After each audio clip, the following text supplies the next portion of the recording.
My name is Julian Mercer. I'm 32, an independent photographer based in Asheville, North Carolina. I built my business from nothing.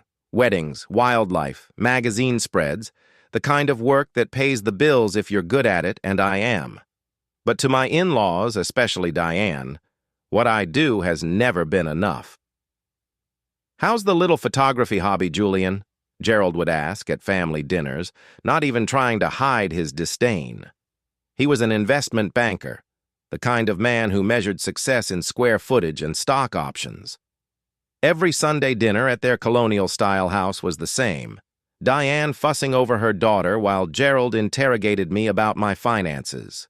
My wife, Haley, would squeeze my hand under the table, a silent apology for her parents. I'd just returned from a brutal week-long wildlife assignment in Montana, trudging through knee-deep snow to photograph bison for National Geographic. I was exhausted, but Haley had insisted we couldn't miss her mother's birthday dinner. "Just a couple of hours," she'd promised. I should have listened to the knot in my stomach when Diane cornered me in the kitchen, the way her eyes darted around before she handed me that drink. The slight tremor in her fingers as she said, "I made it special, just for you." Something wasn't right. I just didn't know how wrong it was about to get. Haley and I met 6 years ago at an art exhibition where my work was featured. She was finishing her master's in environmental science. I was just starting to make a name for myself. We connected instantly.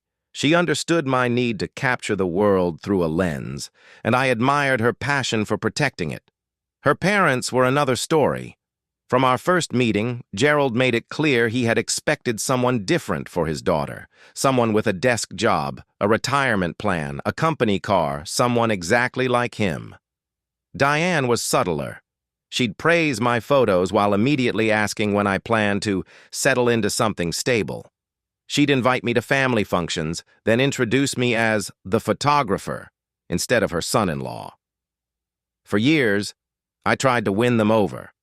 I'd bring expensive wine, show them published work, mention high-profile clients. Nothing changed their perception that I was just passing through their daughter's life, a phase she'd outgrow. Last Christmas, I overheard Diane on the phone. "Haley could have married Thomas, you know? Orthopedic surgeon, family money, but she chose the creative one." The way she paused before creative made it sound like a disease. Gerald was more direct. When Haley and I announced we were trying for a baby, he pulled me aside. "Children are expensive, son. Maybe think about real employment before bringing one into the world." I never told Haley these things. She loved her parents despite their flaws, and I didn't want to force her to choose sides. So I smiled, shook Gerald's hand firmly at every visit, complimented Diane's cooking, and kept my thoughts to myself. But there were signs I should have taken more seriously.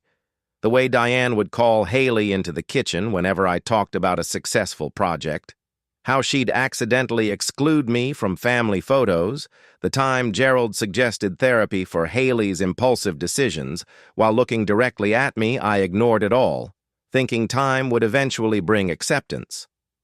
I was wrong. The Friday of Diane's birthday dinner, I returned from Montana with raw, wind-burned cheeks and a memory card full of images that would pay our mortgage for 3 months. I was bone-tired, but I showered, put on a button-down shirt, and drove us to her parents' home in the expensive part of town. Dinner started normally. Gerald bragged about a recent deal. Diane fussed over the table settings. Haley's brother Owen and his wife Vanessa made polite conversation. I nursed a beer and counted the minutes until we could leave. After the main course, Diane announced she'd made her famous sangria for dessert. She disappeared into the kitchen, and I offered to help carry glasses. That's when I saw it. She had 2 glasses separate from the others. As I entered, she quickly added something from a small vial into one of them. It wasn't a garnish or flavoring, it was colorless, odorless, and she tucked the vial away the moment she heard my footsteps. "Oh, Julian, I've got this," she said, too brightly. "This one's for you. Special recipe for my favorite son-in-law." My throat tightened. The glass had a barely perceptible film floating on top, catching the light. "Let me help you carry these." I said, taking both glasses she'd prepared. In the dining room, Gerald was checking his phone, barely looking up. "Sangria, sir?" I placed the tampered glass in front of him instead of taking it myself. I watched him drink, making an excuse about preferring water with my dessert. 45 minutes later, Gerald was pale, sweating, and rushing to the bathroom. The violent sounds of his illness echoed through the house. Diane's face drained of color when she realized what had happened. Her eyes met mine across the table, and in that moment, I knew two things with absolute certainty. My mother-in-law had tried to poison me, and she knew that I knew I didn't react, didn't confront her. I just ate my chocolate cake while Haley rushed to check on her father. In the chaos that followed, Gerald insisting it must have been food poisoning, Diane stammering about bad shellfish. I quietly pocketed the untouched glass meant for me. Something had shifted inside me. The anger I felt wasn't hot or explosive. It was cold, deliberate. I wasn't just going to let this go, but I wasn't going to fight their way either. I was going to make them face exactly who they were. The Monday following the disastrous dinner, I took the suspicious glass to Jason, a former client who now ran a toxicology lab. "Personal or professional?" he asked, once I explained what I needed. "Family matter," I replied. 3 days later, he called. "Julian, there were benzodiazepines in that drink. Nothing lethal, but enough to knock someone out for hours, maybe cause some memory loss. Where did you get this?" I thanked him, asked for a written report, and didn't answer his question. That night, I told Haley I wanted to skip Sunday dinner for a while, claiming I needed to focus on an upcoming exhibition. She was disappointed, but understood I didn't tell her about the test results. Not yet. I needed more information first. Over the next 2 weeks, I did some serious digging. Diane had prescriptions for Xanax from 3 different doctors. She'd been doubling and tripling her doses for years. There were also rumors about her in town, strange behavior at a neighbor's party, accusations of stealing jewelry at her country club, stories her family had worked hard to bury. I compiled everything and waited for my moment. It came when Haley mentioned her mother needed photos for a social media profile. "She specifically asked if you would take them," Haley said, surprised by the request. I agreed. The following Saturday, I arrived at their house alone, camera bag in one hand, a sealed envelope in the other. Diane was waiting, dressed expensively, makeup perfect. "Gerald's at the office," she explained. "Before we start," I said quietly, "I thought you might want to see this." I handed her the envelope containing the toxicology report, along with printouts of her multiple prescriptions. Her hands trembled as she read. "This is absurd," she whispered. "I would never—" "We both know what happened," I cut her off. "What I don't know is why." Her face hardened. "You're not good enough for my daughter. You never will be. A man should provide security, not pictures. And drugging your daughter's husband provides security?" I kept my voice level. "It wasn't going to hurt you," she snapped. "Just make you sick. Make you miss that ridiculous gallery opening you've been talking about for months. Show Haley that you're unreliable." I let that sink in. "Here's what happens next," I said finally. "You're going to tell Gerald what you did. Then you're both going to start treating me with respect. Not because you've suddenly changed your minds about me, but because the alternative is Haley finding out exactly who her parents are." Diane laughed, but it sounded hollow. "She'll never believe you over us." I picked up my camera bag. "Maybe not. But she'll believe the lab report and the prescription records and the neighbors you've alienated. Are you willing to bet your relationship with your daughter on that?" I left without taking a single photo. That night, Diane called Haley in tears, claiming I'd behaved inappropriately during our session, said I'd been hostile and threatening. When Haley confronted me, I couldn't hide the truth anymore. I showed her everything. The lab report, the prescriptions, even text messages from her mother that had become increasingly hostile over the years. My mother wouldn't do this. she kept saying, but her voice lacked conviction. The next day, she confronted her parents. I wasn't there, but when she returned home, her eyes were red from crying. "My father says it's all a misunderstanding," she said quietly. "He says you're trying to drive a wedge between us because you're insecure about your career." I just nodded.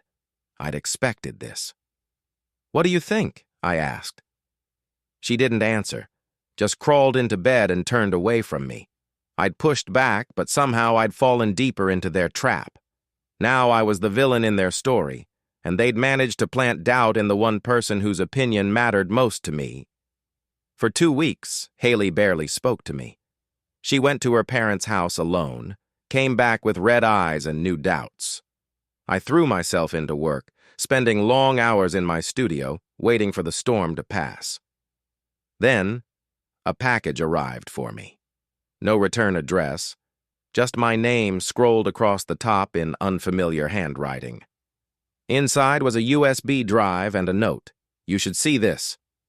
-V, Vanessa, Owen's wife." The drive contained video files, home security footage from Gerald and Diane's house. The timestamps showed the night of the dinner. There was Diane in the kitchen, clearly adding something to a drink. There was me entering, taking the glasses. There was Gerald drinking from the tampered glass. But there was more. Footage from after we'd left. Diane screaming at Gerald, blaming him for drinking from the wrong glass. Gerald yelling back, "This isn't the first time you've done something like this." I watched the footage 3 times, trying to process what I was seeing. Not just confirmation of Diane's actions, but evidence of a pattern. Evidence that Gerald knew. The next file was from 2 days after the dinner. Diane and Gerald argued in their living room about me. "He knows what you did," Gerald said. "So what?" Diane replied. "It's his word against mine. Haley will never choose him over family. And if she does, then she's not the daughter I raised," Diane said coldly. "Don't worry. I've already started talking to her about their marriage problems, planting seeds. By the time I'm done, she'll be filing for divorce and thinking it was her idea." I shut my laptop, hands shaking. This wasn't just about me. This was a systematic effort to control Haley's life, to isolate her from anyone who didn't fit their vision, and they'd been doing it for years. I called Vanessa immediately. "Why did you send this to me?" "Because they did the same thing to me when I married Owen," she said quietly. "They tried to break us up for 2 years, said I wasn't good enough. It almost worked. Owen doesn't know," she admitted. "He worships his father, believes everything he says I've tried to tell him, but he thinks I'm paranoid. I just couldn't watch them do it to someone else." The next day, I received a text from Gerald. "We should talk, man to man. No wives." I met him at his country club. He was waiting in a private room, drinking bourbon. "Julian," he began, "families are complicated. My wife, she can be difficult, protective, but she means well." "Drugging someone means well?" I asked. He waved his hand dismissively. "A misunderstanding. Diane takes medication for anxiety. She probably mixed up the glasses." "I have the security footage, Gerald." His face changed instantly, hardening into something cold and calculating. "What do you want? Money? Is that what this is about? I always knew you married Haley for financial reasons." "I want you both to leave us alone," I said simply. "Stop trying to convince Haley I'm not good enough. Stop interfering in our marriage." Gerald leaned forward. "You think this is the first time we've dealt with someone like you? People who want to take advantage of our family?" He laughed. "Haley will come home where she belongs. She always does. Ask her about Thomas. Ask her about the fiancé before you." I felt cold. "What are you talking about?" "Haley was engaged before she met you. Nice guy, doctor. We didn't like his background. Took us 6 months to convince her he was wrong for her. She broke it off, came home crying to Daddy." He smiled. "History repeats, son." On the drive home, I called Haley's college roommate, Bethany, and asked her about Thomas. "Oh, God," she said. "That was awful. He was perfect for her, but her parents, they convinced her he was cheating, planted evidence. He tried to tell her the truth, but by then she didn't trust him anymore." The pattern was clear now. This wasn't just about me. It was about control, complete control over their daughter's life. And they'd done it before I didn't confront Haley immediately. Instead, I started gathering every piece of evidence I could find. I reached out to Thomas, who was initially reluctant to speak with me. When I explained the situation, he sent me old emails between him and Haley showing how her parents had systematically undermined their relationship. I contacted other ex-boyfriends, old friends of Haley's, who'd mysteriously drifted away. A pattern emerged. Anyone who encouraged Haley's independence was gradually pushed out of her life. Vanessa provided more security footage showing Diane and Gerald discussing their plans for us. "Once they divorce, we'll convince her to move back home," Gerald said in one clip. "She can run the foundation, meet suitable men." I compiled everything onto a single drive. Then I invited Owen and Vanessa over for dinner. Without telling Haley I was about to destroy her family's image. Over dessert, I connected my laptop to our TV. "There's something you both need to see," I said. For the next hour, we watched the footage together. Haley sat motionless, her face pale. Owen kept shaking his head, muttering, "That's not my parents," under his breath. When it was over, Haley turned to me, tears streaming down her face.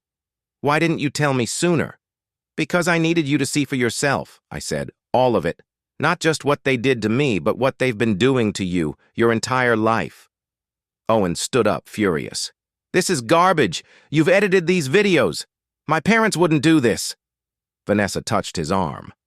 "They did it to us too, Owen. Why do you think they suddenly started liking me after we had James? Because a grandchild meant they had leverage." The color drained from Owen's face. "You never told me," she whispered, her voice thick with pain. "I tried," I replied gently. "You wouldn't listen." Later that night, Haley crawled into bed beside me. "I need time to process this," she said softly. "But I believe you, and I'm sorry I doubted you." The next morning, Diane called. Haley put her on speaker. "Darling, I was thinking you should come stay with us for a while," Diane said, her voice cheerfully strained. "Your father and I are worried about you. Marriage is hard, and sometimes separation can give clarity." "Mom," Haley interrupted, "I've seen the videos." A sharp silence. "What videos?"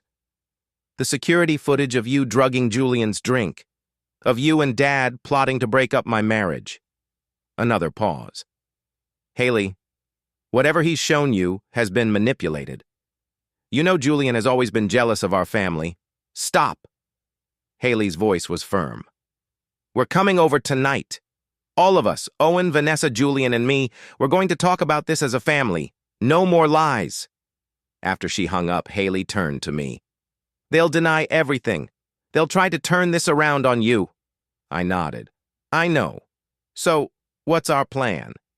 For the first time in weeks, I smiled. "I think it's time your parents met the real me, the one who doesn't just take photos, but knows how to tell a story." That night, we arrived at Gerald and Diane's house with my camera equipment. Owen and Vanessa were already there, sitting stiffly in the living room. Gerald seemed confident. "I understand there's been a misunderstanding." "No misunderstanding," I interrupted, setting up my tripod. "I'm documenting this conversation for the family archives." Diane objected immediately. "This is private family business." "Exactly," I agreed. "Family business. And I'm family, even though you've tried very hard to change that." For the next 2 hours, we laid it all out. The drink, the manipulation of Thomas, the other ex-boyfriends, the pattern that had shaped Haley and Owen's entire lives. Gerald and Diane denied everything, of course. They called me unstable, manipulative. But with each denial, I played another clip, showed another email. Their faces grew paler, their denials weaker. Finally, Haley stood up. "I love you both. You're my parents. But what you've done is unforgivable. You don't get to control my life anymore." Owen nodded. "We're adults. We choose our own partners, our own path." Diane started crying, not from remorse, but from the realization that she was losing control. Gerald just looked stunned, as if he couldn't comprehend that his children were defying him. As we prepared to leave, I handed Gerald a USB drive. "This contains everything. The footage, the emails, the testimonies. It's yours to keep." "What's that supposed to mean?" he asked suspiciously. "It means that I'm not going to ruin your reputation by sharing this with anyone else. That would hurt Haley, and I would never do that." I paused. "But if you ever try to interfere in our marriage again, if you ever try to manipulate Haley or speak against me, copies will go to every member of your country club, your business partners, and your precious social circle." For the first time since I'd met him, Gerald looked at me with something resembling respect. "I underestimated you." "Yes," I said simply. "You did." 6 months passed. Haley and Owen began therapy to work through the damage their parents had caused. Diane and Gerald kept their distance, sending occasional texts but respecting the boundaries we'd established. Then, over the holidays, they invited us all to dinner. "A fresh start," the invitation read. Haley wanted to go. "They're still my parents," she said. "And they're trying." I agreed, but I wasn't naive enough to believe they had changed. When we arrived, everything seemed normal. Diane had prepared a feast. Gerald was charming, asking about my latest projects with what appeared to be genuine interest. After dinner, Gerald invited me into his study. "I have a proposition for you," he said, pouring me a scotch. "I've been thinking about your career. Photography is, well, it's been good to you. But have you considered diversifying? I could bring you into my firm, junior partner track. The salary would be substantial." I took the glass but didn't drink. "Why would you do that?" "Your family," he said smoothly. "And I respect how you handled the unpleasantness. You protected my daughter while standing your ground. That's what a real man does." I set the glass down, untouched. "I appreciate the offer, but no." His smile tightened. "Julian, be reasonable. This is an olive branch, a way for us to move forward." "No," I repeated. "It's another attempt at control. You can't buy me, Gerald, and you can't stand the fact that Haley loves me exactly as I am." "Don't be a fool," he hissed, dropping the facade. "Everyone has a price." I stood up. "That's where you're wrong, and that's why you'll never understand your daughter." I walked back to the dining room where Diane was showing Haley photo albums. "Look at these," she was saying. "You were so happy when you lived at home." Haley caught my eye across the room. She could see from my expression that something had happened. I gave a slight nod, and she stood up. "Mom, Dad," she announced clearly, "I have something to tell you." Everyone turned to look at her. "We're having a baby, Julian and I. I'm 3 months pregnant." The shock on their faces was genuine. Diane recovered first. Rushing to embrace her daughter with tears in her eyes, Gerald approached more slowly, glancing between Haley and me. "Congratulations," he said stiffly. "Thank you," I replied. Then, lowering my voice so only he could hear, "This child will never be a pawn in your games, I promise you that." His face hardened, but he nodded once. He understood the message. As we drove home that night, Haley squeezed my hand. "They'll never change, will they?" "No," I said honestly. "But they'll have to accept that we have." 3 weeks later, a certified letter arrived from Gerald's attorney. Inside was a deed to a house, our house, which we'd been renting, and legal documents establishing a trust fund for our unborn child. There was no note, no conditions, no strings, just the transfer of assets, clean and irrevocable. It wasn't an apology, Gerald wasn't capable of that, but it was an acknowledgement, perhaps the only one he could give, that we had won. Our daughter was born in summer. We named her Eliza, after my grandmother. When Diane and Gerald came to the hospital, they brought gifts but maintained a respectful distance. They cooed over the baby, took photos, and left without trying to give us parenting advice or financial lectures. Months passed. Our relationship with them settled into something resembling normalcy. They never apologized for what they'd done, but they stopped trying to control Haley's life or undermine my career. One evening, as I was editing photos in my studio, Haley came in carrying Eliza. "My mother called," she said. "She wants us to come for Christmas." I looked up from my computer. "What do you want to do?" "I think we should go," she replied, "but with conditions. We stay at a hotel, not their house. We leave when we want to leave. No unsupervised time with Eliza." I nodded. "Sounds reasonable." She sat down beside me, bouncing the baby gently. "You know, I used to think success meant making my parents happy, getting their approval, meeting their expectations." She looked down at our daughter, then back at me. "And now I know it's about making choices I can be proud of, standing by the people I love." 2 weeks before Christmas, a large envelope arrived from Gerald. Inside was a glossy brochure for his company's annual report. My photographs were featured throughout. Landscapes, portraits, architectural shots, the work I'd done on my own terms, without his interference. There was a brief note. "Hired the best photographer I know. Thought you'd want a copy. G." It wasn't forgiveness or reconciliation. It was something else. Respect, perhaps. The acknowledgement that I was successful on my own terms. Not his. I didn't call to thank him. We both understood this wasn't about gratitude. It was about recognizing the new boundaries, the new reality. That spring, I opened my own gallery in downtown Asheville. At the grand opening, Haley stood beside me, Eliza on her hip. My parents flew in from Oregon. Friends and clients filled the space, admiring the images I'd captured over the years. Gerald and Diane came too, toward the end of the evening. They didn't stay long. Diane held Eliza briefly under Haley's watchful eye. Gerald shook my hand, nodded at the photographs with genuine approval, and left without making any suggestions about how I should run my business. As we locked up that night, Haley asked, "Do you think they've changed?" I considered the question carefully. "No," I said finally. "But they've accepted that they can't change us. And sometimes, that's enough." Later, as we sat on our porch watching the stars come out over the mountains, Eliza asleep in her crib upstairs, I realized something I'd never fully articulated before. I hadn't won by playing Gerald and Diane's game. I'd won by refusing to play it at all. I'd stood my ground, protected what mattered, and built my life according to my own definition of success, not with schemes or manipulation, but with honesty and quiet persistence.